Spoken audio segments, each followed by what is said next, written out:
सतीश सावंत, जो कि मुंबई में एक इंश्योरेंस एजेंट था, दोपहर 3 बजे शोरूम से एक ब्रांड न्यू टाटा नैनो खरीदकर घर लाते हैं और अपनी नई कार दिखा ही रहे होते हैं कि 3:45 को उनके ब्रांड न्यू टाटा नैनो में भयंकर आग लग जाती है। तो ऐसा क्या हुआ था? और टाटा मोटर्स इतनी बड़ी कार मेकर कंपनी होने के बाद भी 2019 में पूरे साल में सिर्फ एक ही नैनो बेच पाई थी। और आप क्या सीख सकते हैं टाटा नैनो के फेलियर से? आज पंजाब के अमृतसर में टाटा की एक नैनो कार में अचानक आग लग गई। दिल्ली और लखनऊ में आज नैनो में आग लग गई। आग जिस वक्त लगी दोनों कारें खड़ी थी।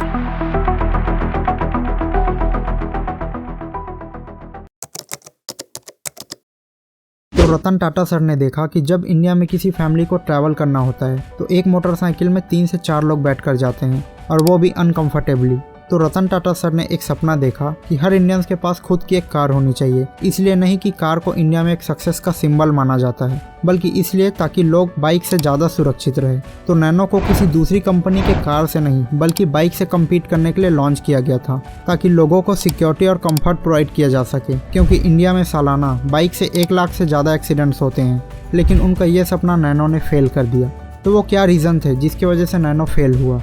तो टाटा नैनो का जो टारगेट कस्टमर था वो था अर्बन और विलेजेस एरिया में जो मोटरसाइकिल यूज़ करते थे, ताकि उनको कार में स्विच कराया जा सके। और मोटरसाइकिल का जो टारगेट मार्केट होता है वो होता है lower income group, like workers, small farmers, driver, ये सब। तो इनके मोटरसाइकिल यूज़ करने के 2 रीज़न होते हैं। पहला, या तो इनको कहीं आसपास जाना होता है तब, और दूसरा रीज़न होता है इनके मोटरसाइकिल यूज़ करने का, वो है माइलेज, जो कि एवरेज मोटरसाइकिल 40 से 50 किलोमीटर पर लीटर दे ही देती है। अगर इनको 50 किलोमीटर कहीं दूर जाना है तो मोटरसाइकिल से 1 लीटर के पेट्रोल में चले जाएंगे, जिसकी कॉस्टिंग आती थी उस टाइम 60 रुपये पर लीटर। और टाटा नैनो का जो माइलेज था वो था 25 किलोमीटर पर लीटर। यानी अगर कोई टाटा नैनो से 50 किलोमीटर दूर जाएगा तो उनको मोस्टली 2 लीटर का पेट्रोल लगेगा, जिसकी कॉस्टिंग आती थी उस टाइम 120 रुपये। और इससे भी लंबी जर्नी के लिए मोस्टली पब्लिक ट्रांसपोर्ट यूज़ करते थे। तो टाटा नैनो को तो सेफ्टी के लिए लॉन्च किया गया था, लेकिन आज भी मोस्टली लोग सेफ्टी से ज़्यादा प्राइस की ही वैल्यू करते हैं। तो टाटा नैनो ने उन कस्टमर्स को टारगेट किया था जिनको नैनो चाहिए ही नहीं थी और उनको कोई एक्सपीरियंस ही नहीं थी कार खरीदने की। और जो मिड इनकम रेंज वाले कस्टमर्स थे वो भी ब्रांड न्यू नैनो कार लेने के बजाय सेकंड हैंड दूसरी गाड़ी खरीद रहे थे, क्योंकि इंडिया में कार को एज अ सक्सेस का सिंबल माना जाता है। अगर आपके पास कार है तो लाइफ में आप सक्सेसफुल हैं। और कई लोग दिखाने के लिए भी कार खरीदते हैं, बल्कि उनको कार की ज़रूरत हो या ना हो। तो नैनो को 1 लाख रुपए के कार के तौर पर मार्केट किया गया था, लेकिन जब ये लॉन्च हुआ तो इसकी ऑन रोड प्राइस थी 2,60,000 रुपये।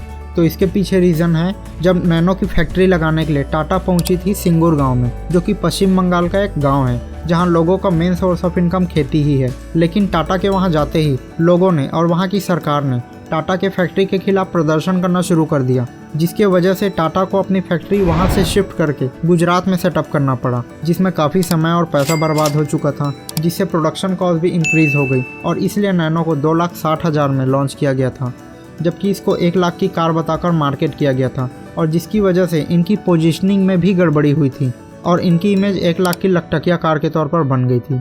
और कोई भी किसी ख़राब इमेज वाली कार को नहीं लेना चाहेगा, क्योंकि ये इंडिया है और यहाँ आज भी आईफोन को लोग उसके फीचर्स के लिए नहीं बल्कि शो ऑफ करने के लिए ज़्यादा खरीदते हैं।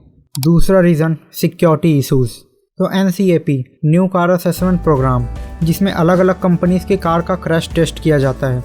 तो 2014 में जर्मन ऑटोमोबाइल क्लब ने नैनो का भी क्रैश टेस्ट किया था, जिसमें नैनो को 0 रेटिंग मिली थी, क्योंकि इसमें बहुत सारे सिक्योरिटी इश्यूज थे। इसमें कोई भी एयर बैग नहीं था, इसके टायर काफ़ी पतले थे और कार भी काफ़ी हल्की थी, जिसके वजह से इसमें काफ़ी स्टेबिलिटी प्रॉब्लम्स थी, जो कि इंडियन रोड्स में एक इम्पॉर्टेंट फैक्टर माना जाता है। और जिन लोगों ने नैनो खरीदा था उनके साथ ये हो रहा था कि नैनो में काफ़ी टेक्निकल इश्यूज आ रहे थे और लॉन्च के पहले 2 साल में ही कार में बहुत सारे जगहों पर आग लगने की खबर भी निकल कर आ रही थी, क्योंकि ये जो बैटरी यूज़ कर रहे थे वो भी काफ़ी पुअर क्वालिटी की ही थी, जिसमें अगर आप एक ऑडियो सिस्टम भी इंस्टॉल करवा देते तो बैटरी हाई प्रेशर की वजह से आग पकड़ लेती थी, जो कि एक मेजर रोल प्ले करता है नैनो के फेलियर्स में।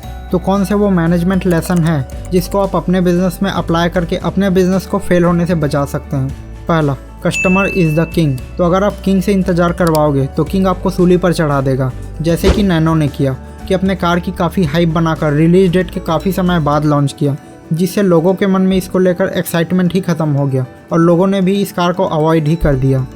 दूसरा, provide quality rather than quantity. तो नैनो का लक्ष्य था कि वो पहले साल में 2.5 लाख कार का प्रोडक्शन करेंगे, लेकिन स्टार्टिंग में ही इनकी 30,000 ही कार बिकी थी, क्योंकि इसमें बहुत सारे सिक्योरिटीज इशूज़ थे और लोग इसको ख़रीदना नहीं चाह रहे थे। तीसरा, रॉन्ग टारगेटिंग। तो ये मोस्टली लोअर मिडिल क्लास लोगों को ही टारगेट कर रहे थे, जिनको कोई कार लेने का एक्सपीरियंस ही नहीं था, कोई माइंडसेट ही नहीं था, और काफ़ी लोग कार लेना भी नहीं चाहते थे because of high maintenance charges. तो आपके क्या पॉइंट ऑफ व्यू है नैनो को लेकर, हमें कमेंट में बताइए और वीडियो को लाइक कर दीजिए और चैनल को भी सब्सक्राइब कर दीजिए ऐसी amazing business case study videos के लिए।